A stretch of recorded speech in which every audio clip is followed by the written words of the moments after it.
Dans le précédent délit, on a vu comment créer notre dashboard.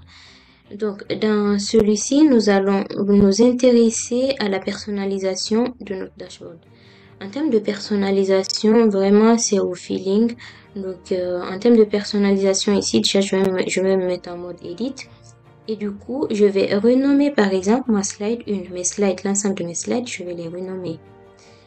Donc, là, ma slide, pour la renommer, je suis au niveau du tulle ici. Je me remets au niveau de la slide. Je vais l'appeler, disons, je sais pas trop comment l'appeler. Je vais mettre quoi? Je vais laisser, exemple. Donc. Ou, attends, je peux mettre évolution du taux d'insertion.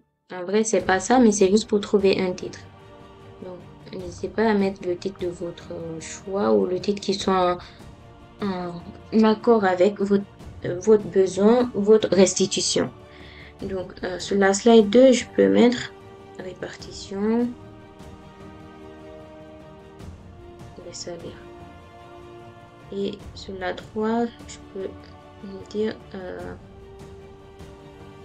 outlier.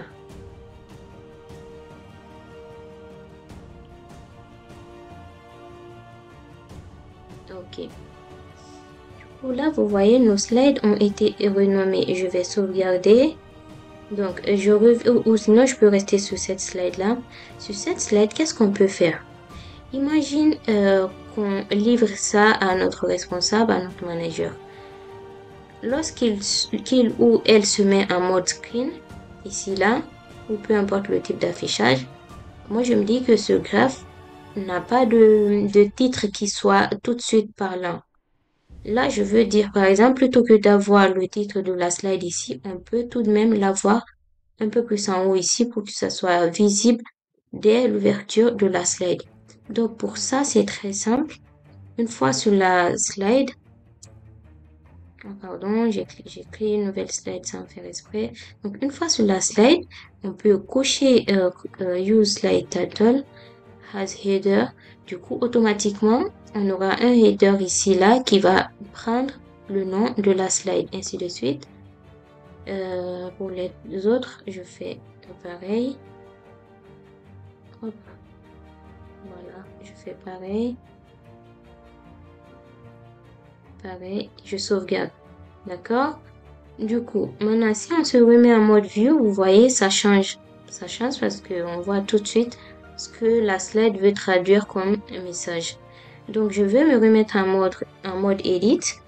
Ce qu'on peut faire, on peut aussi jouer sur la dimension des graphes. Là, par exemple, je reviens. Lorsque je me mets en mode view, je vois que la deuxième partie, mes deux graphes en dessous, ou du moins mon graphe et mon tableau ne sont pas tout de suite visibles. Il n'y a que mes deux premiers graphes qui sont visibles. Et puisque l'utilisateur final va visualiser le graphe en mode view, donc je peux me dire que je peux diminuer la taille. Ici, là, remonter légèrement celle-ci, ainsi que le dataset. Hop là. Je suis allée trop vite, ça m'a déplacé. C'est pas grave. Je vais faire ça. Et après, je glisse et je dépose. Voilà. Et pour ce filtre-là, je vais remonter la table. Donc voilà. Maintenant, je me remets en mode view. On va voir en full screen ici. Voilà, on voit mieux l'ensemble des graphes et du tableau. Qu'est-ce que je fais?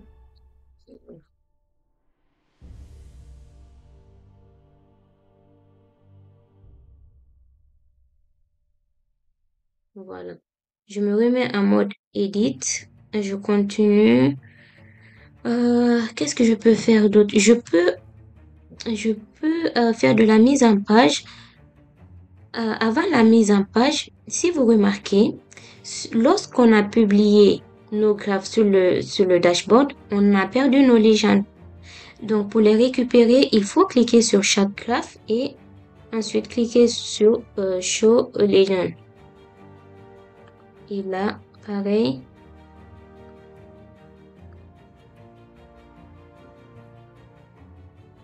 Je sauvegarde. Pareil ici, je vais faire ça. Ensuite ça. Déjà, afficher la légende. C'est vrai qu'avec la légende, ça charge un peu le graphe. Mais bon. Celle-ci, je peux laisser telle quelle.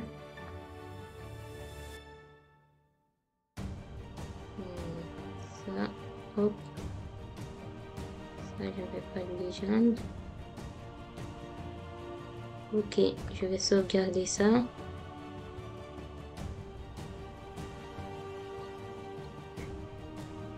Autre chose qu'on peut faire, on peut créer une petite discussion sur notre dashboard avec nos équipes. Donc,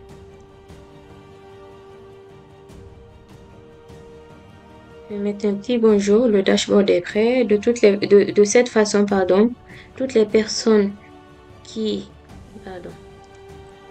Là, c'est le topic. Modification. Donc, là, bonjour, le dashboard est modifié et mis à jour.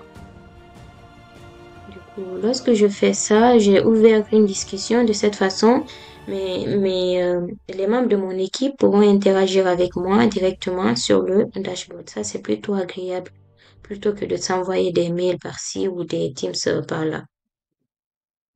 Du coup, on peut par exemple changer la bordure de nos graphes. Pour ça, je clique sur le graphe concerné, border color ici, et je choisis la couleur. Disons que je veux mettre en bleu. Donc, je fais ça, pareil. En bleu.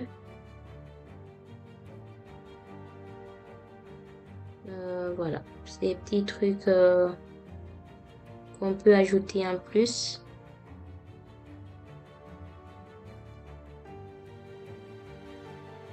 Voilà.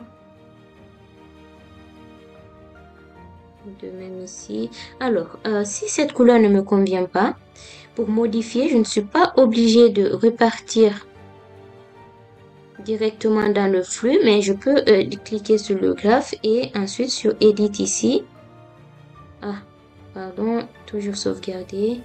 Voilà, donc je clique sur Edit et ça me renvoie automatiquement à ce niveau. Donc à ce niveau, je peux changer la couleur. Celle-ci ne me convient pas. Du vert par exemple. C'était ça. Je sauvegarde ça et je reviens sur le dashboard.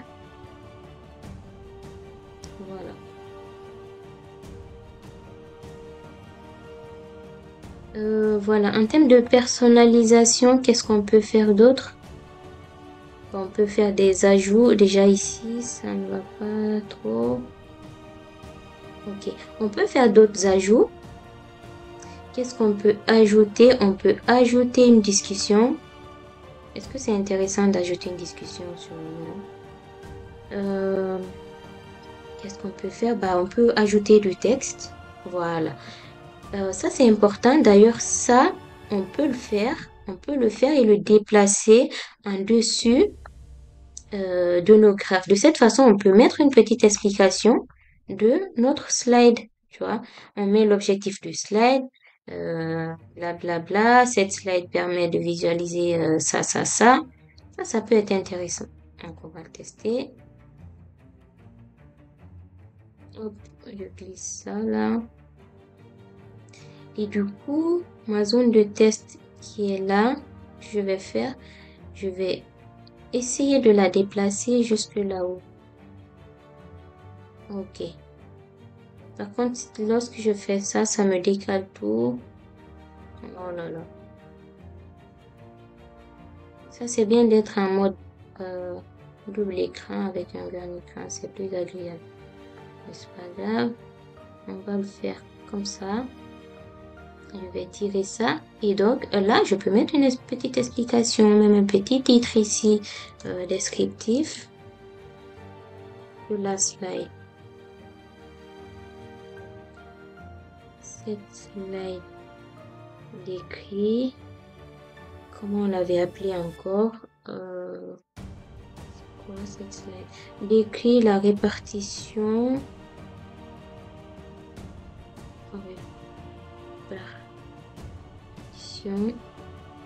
répartition